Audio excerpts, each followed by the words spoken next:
Hi, hi, hi! Welcome sa aking bagong vlog, guys.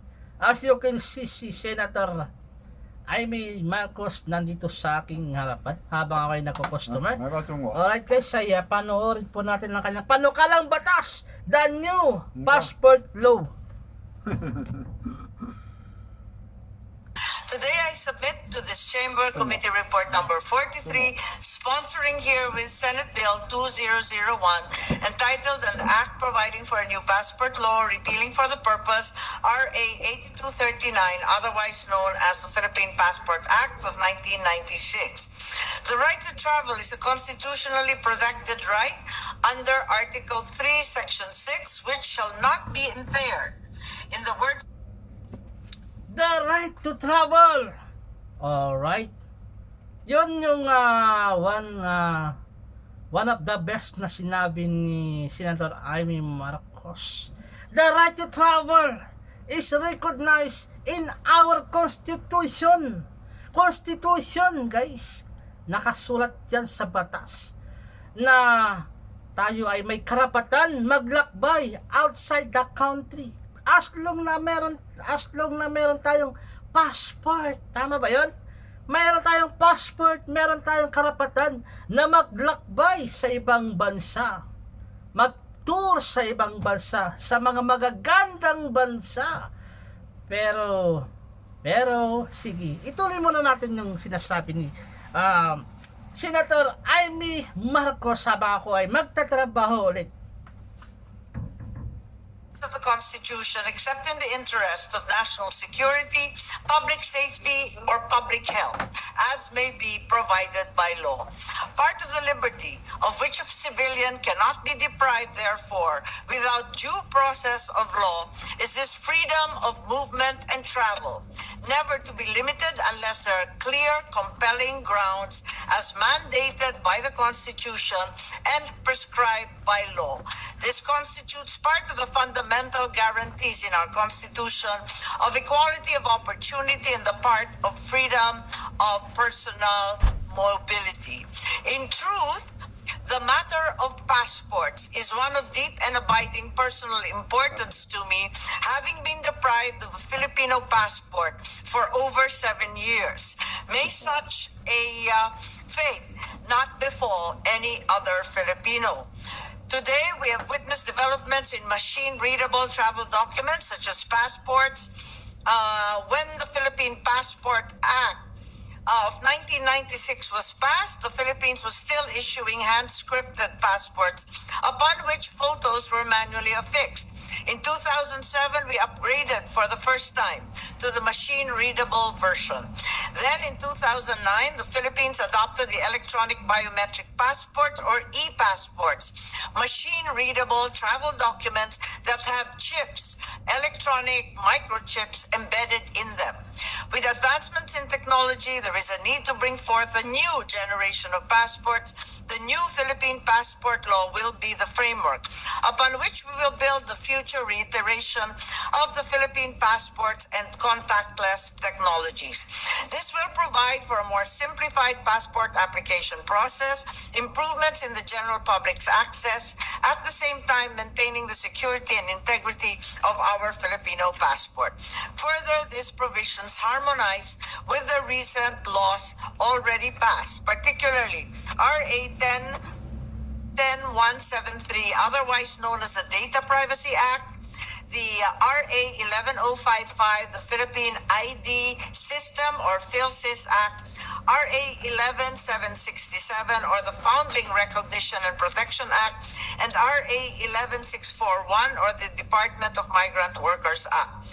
Herewith, the concept of consular offices will be expanded to institutionalize the temporary off-site passport services or TOPS, recently offered by the DFA all over the country.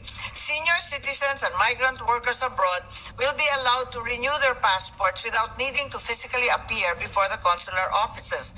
The new law also empowers the DFA to modify the present requirement of personal appearance for first-time passport applicants whenever technologies become available. Currently, a Filipino traveling overseas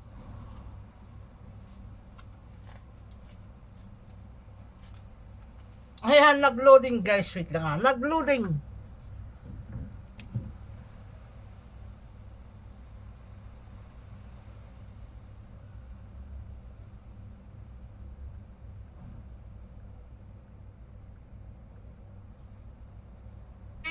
Who lost his passport will have to apply for a travel document or certificate at the nearest Philippine Embassy or Consulate General to expedite his return to the Philippines.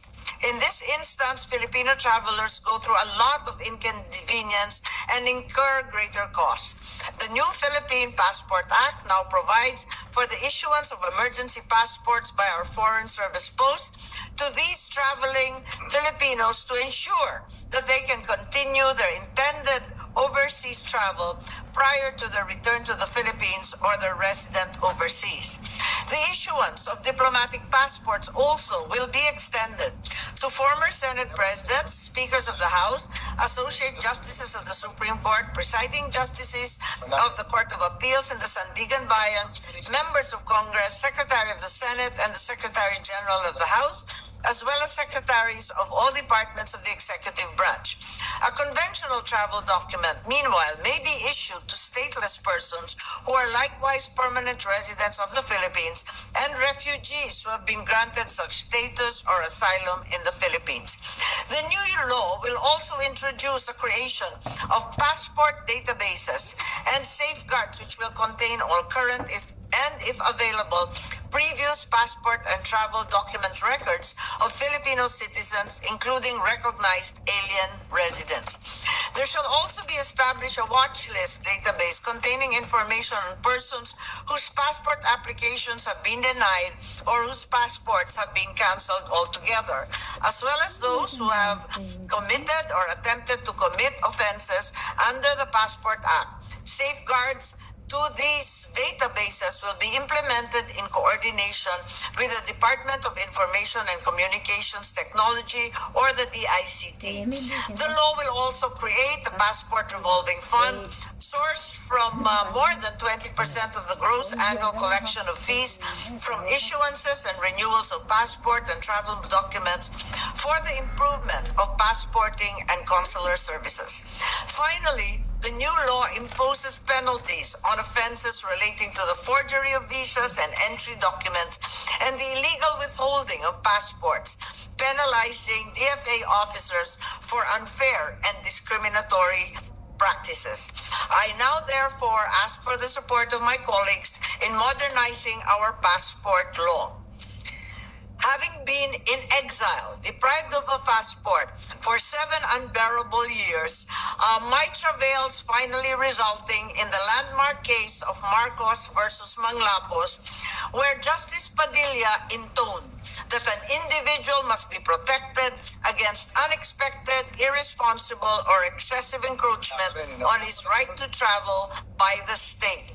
With this new law, perhaps no future citizen will ever have to endure deprivation, injustice, or indeed inconvenience in their right to a Filipino passport.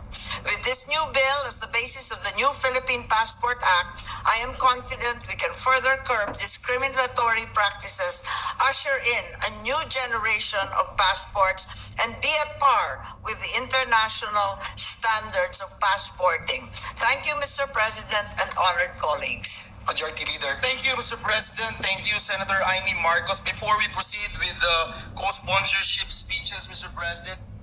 So guys, napakinggan niyo po yung panukalang batas na ino-sponsoran ni Senator Imee Marcos guys. Napakaganda, no? Napaka-timely dahil sa upload na naging viral. Kaya naman ngayon may magandang balita, no, about dito sa panukalang batas na ito na passport, new passport law na naglalayong yung seguridad, integrity ng mga pasaporte at pagkilala sa data privacy, ano. Kaya maraming salamat kay sino na yung TikToker na yan, si Chama Tanderas ba? Tama ba? Si yung papunta sa Israel na na-upload. Yun, nagising ang buong Senado at ngayon ay parang okay na, ano, sana ay tuloy-tuloy nagkaroon ng improvement na, guys, na sana magising ang mga taga-IO ng officer, Bureau of Immigration, yung mga officer dyan sa immigration na about sa mga nag-o-upload sa mga kapwa nating Pilipino na gustong mag-tour sa ibang bansa, no? Dahil hindi talaga maganda yung kanilang pinakitang resulta noong 2022, guys. Akalaan nyo po na meron lilabas ang Bureau of Immigration na 32,404 na kanilang in-upload, at ang may kaugnayan lang sa human trafficking na kanilang binabandera o pinapalusot na kailangan na pumasa ka sa screen na ito para sa ganun ay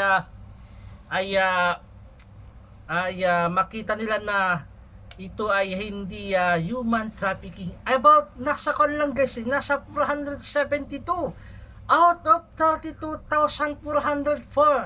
So wala pang mga kanyo na po is 95% ang kanilang in-upload na walang kinalaman sa human trafficking. Kaya masaklap yun, guys, dahil karamihan sa mga nagrereklamo ay nakita natin sa Facebook.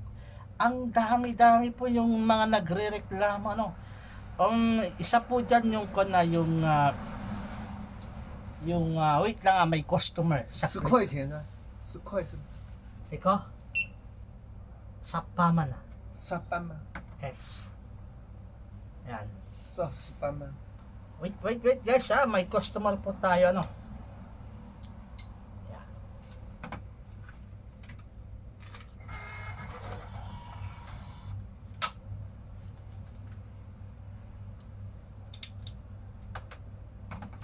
May nabasa ako na nagreklamo na magjowa pero hindi pa sila kasal.